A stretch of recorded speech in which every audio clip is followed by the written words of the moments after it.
collègues, les étudiants. Alors, il me fait plaisir de terminer avec vous ce colloque sur le formulaire dans tous ses états. Je remercie les organisatrices d'avoir pensé au notariat, qui est une institution juridique importante donc, au Québec. Et aujourd'hui, je me fais en quelque sorte, et sans prétention, l'écho de la profession notariale qui s'intéresse elle aussi à la question des formulaires, notamment au regard de l'authenticité de l'acte notarié fait au moyen d'un formulaire. Le formulaire considéré là, comme un ensemble de modèles d'actes qui ont été développés par la pratique notariale ancienne et contemporaine, a bien sûr cours dans notre profession depuis longtemps. Ces possibilités sont admises. Il permet aux notaires d'adapter des modèles d'actes, de les modeler en fonction des attentes, des besoins de ses clients.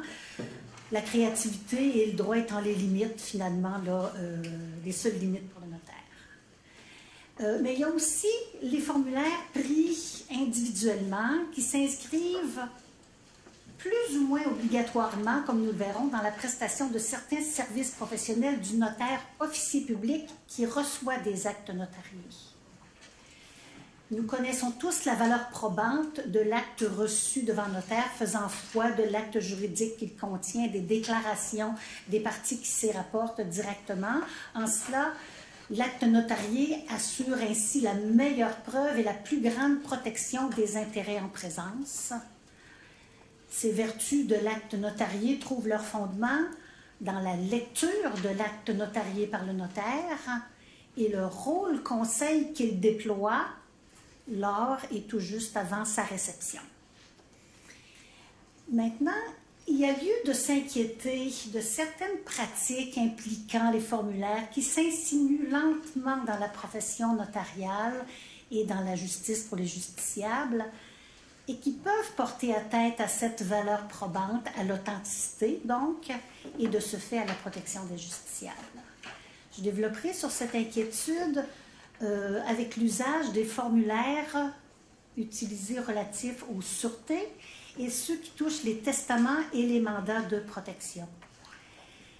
Et finalement, je ferai un petit ricochet vers l'arrivée de l'acte notarié technologique conclu à distance.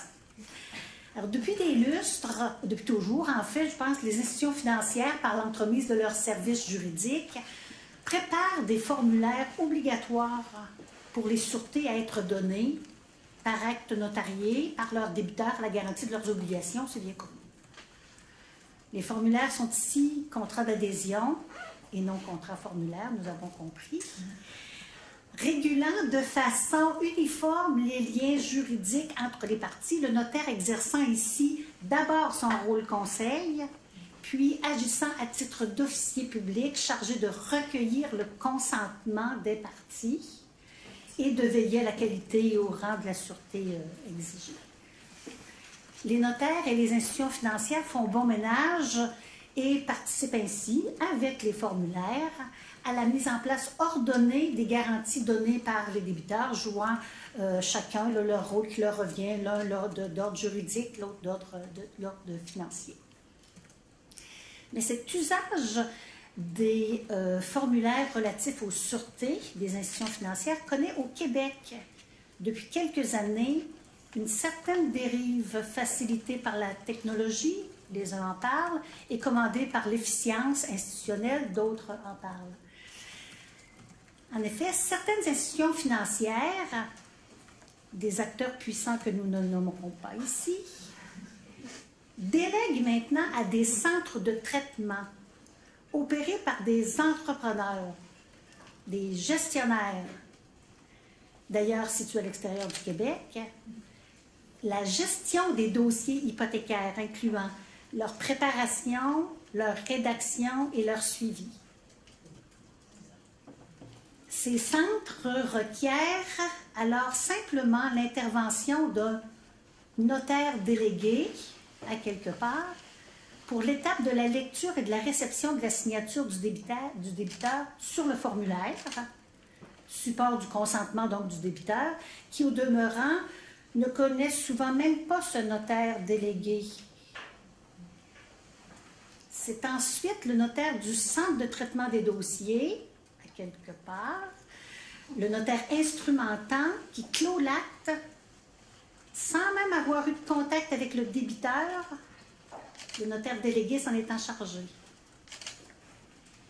Il va sans dire que le rôle du notaire délégué est, avec les centres de traitement de dossiers hypothécaires utilisant les formulaires, ce rôle est réduit et dévié de sa mission.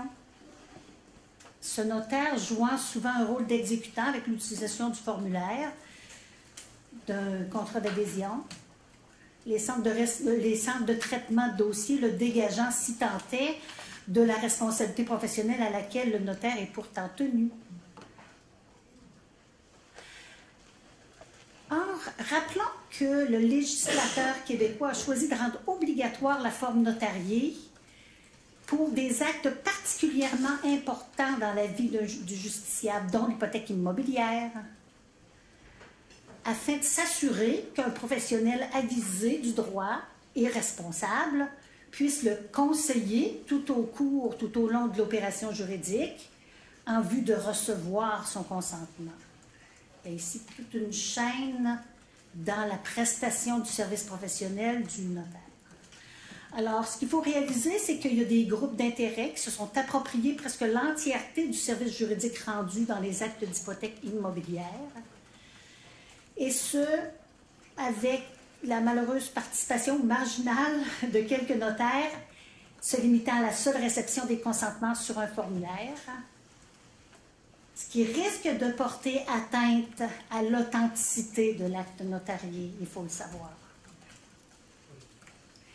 Ceci étant dit, il y a quelques années, la Chambre des notaires s'est insurgée contre cette immixtion des centres de traitement des dossiers hypothécaires dans les affaires de nature juridique qui impliquent l'utilisation du formulaire, et s'est insurgée contre la seule réception de signature par un notaire délégué, et donc la Chambre des notaires a fait appel aux tribunaux.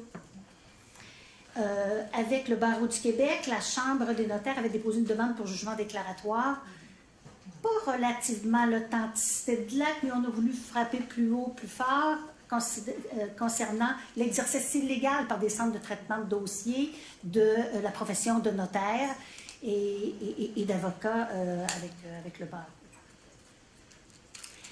Malheureusement, les tribunaux, la Cour supérieure, la Cour d'appel n'ont pas fait droit aux arguments des ordres professionnels, laissant ainsi libre cours à la pratique.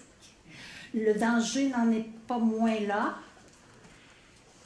et il faut être sensibilisé au fait que nous sommes en présence de forces du marché, le professeur Lemay disait de dictats du marché, donc, qui ont créé des centres de traitement de dossiers hypothécaires, qui administrent des formulaires mis en forme notariée et dans un but purement économique ou pécuniaire, on se comprend.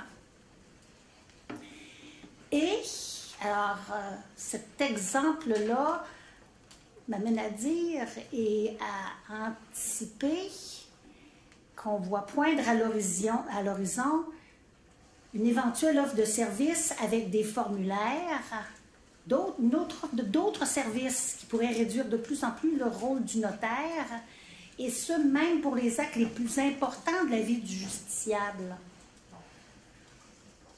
À ce titre, il faut penser à la confection en ligne des testaments et des mandats de protection notariés, dont nous allons brièvement parler. Alors, il existe actuellement des firmes, non juridiques, il va sans dire, qui invitent des justiciables sur des sites Internet à indiquer dans un questionnaire leur volonté en cas de décès ou d'inaptitude, dans des cases, en choisissant des non, des oui, des enfin bref, et après avoir appuyé sur « confirmer »,« transmettre », ces firmes-là génèrent un testament ou un mandat de protection en forme notariée. On n'a pas encore vu de notaire nulle part dans le système. Et oui, ces firmes transmettent ensuite aux justiciables une banque de noms de notaires qui ont adhéré pour toutes sortes de considérations à ces formulaires en ligne et qui sont disposés à recevoir, contre le numéro de carte de crédit du client, à recevoir en minute tel testament ou mandat de protection commandé en ligne. Ici encore, on assiste à une dérive du formulaire qui place le notaire à la fin de l'opération, alors qu'il devrait être placé au début du processus par son rôle conseil. Le justiciable indique ses choix, ses préférences, avant même de voir un notaire. C'est le système qui génère le formulaire qui est prêt à être signé. Qui est à la tête de ces firmes? On ne sait jamais trop. Se pose donc la question de la fiabilité de ces formulaires générés en ligne. Et qu'en est-il alors de la valeur probable d'un tel testament ou mandat de protection qui aura été ensuite notarié? On comprendra que les coûts rattachés à la confection d'un testament avec cette technique ne sont pas les mêmes que ceux de notaires devant qui on s'assoit et avec qui on échange pour en arriver à faire des choix, à établir ou à énoncer nos préférences, etc. Alors encore ici, le formulaire, qui est le support du consentement. On peut peut-être douter de la qualité de ce consentement-là lors de la rencontre de 15 minutes, de temps de faire la lecture du testament ou du mandat de protection, s'il en est. Bon, je me fais critique de ces choses-là, bien sûr, mais je pense qu'il y a lieu de s'inquiéter. L'arrivée de l'acte notarié technologique que nous connaissons depuis peu, l'acte notarié technologique conclu à distance, j'insiste là-dessus, qui fait en sorte que les parties n'ont même pas à se déplacer chez le notaire pour signer l'acte notarié. Alors, ça veut donc dire qu'un notaire n'importe où au Québec, théoriquement, pourrait recevoir tous les actes d'hypothèque traités par un centre de traitement de dossiers hypothécaires ou des testaments ou des mandats de protection venant tous azimuts avec des formulaires remplis et on attend les clients à la chaîne sur la base de formulaires. En vue de conférer l'authenticité à tous ces actes-là faits à la chaîne. Bon, l'acte notarié technologique conclu à distance tel que nous le connaissons depuis 2020 a été développé comme mesure d'urgence en vertu de décrets gouvernementaux. Alors, quand je dis l'acte technologique conclu à distance, c'est bien hors la présence physique du notaire. D'abord, cette technologie, comme nous la connaissons, est peut-être pas sans faille. Alors, concevoir des actes authentiques sur un système qui est peut-être pas sans faille nous fait poser des questions. Et on pourra se demander si la solution, cette technologie-là, est pérenne. Sera pérenne. En fait, la Chambre des notaires devra développer des normes et des règles pour éviter que l'acte notarié technologique à distance devienne la règle, qu'on ne voit plus le professionnel du droit autrement que sur une rencontre technologique et qu'on s'échange des mots de passe et qu'on se montre les pièces d'identité devant un écran. Alors, il faudra que l'acte notarié technologique conclu à distance soit plutôt l'exception, plutôt que la règle, comme ça a été en temps de pandémie, parce que c'est ce qui a justifié le fait, là, parce que le notariat était un service essentiel, qu'on puisse continuer à fonctionner en dépit donc de la situation. Alors,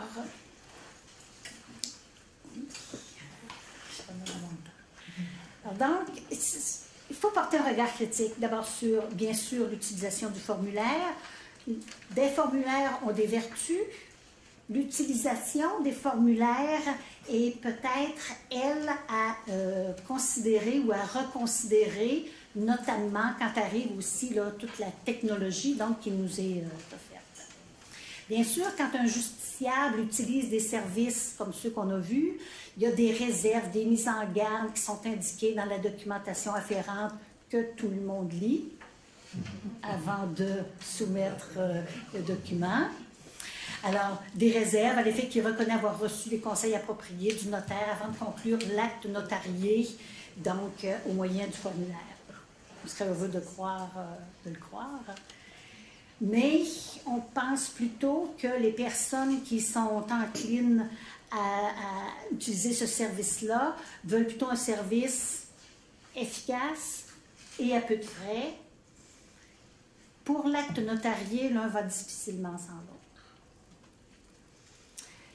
L'acte notarié doit se mettre à l'abri de ces centres de traitement et de ces firmes, tous azimuts, qui font croire au justiciable que le rôle du notaire est de recevoir une signature après quelques informations rendues contre des frais minimums. Ces centres et firmes participent à l'érosion de notre culture juridique et de l'institution notariale qui assure la stabilité économique et l'ordre social fondé sur le rôle du notaire, où le conseil est le support du consentement et non le formulaire. D'ailleurs, notre ordre professionnel est interpellé afin de pouvoir contrôler, surveiller l'activité des notaires qui font un certain usage, j'oserais qualifier d'abusif, des formulaires de ces notaires qui collaborent à ces systèmes. Parce que les quelques exemples que j'ai évoqués, hypothèque, testament, mandat de protection, ne sont pas les seuls domaines où le recours au formulaire pour les actes juridiques que des actes notariés pourraient envahir, et tout reste à voir à notre sens.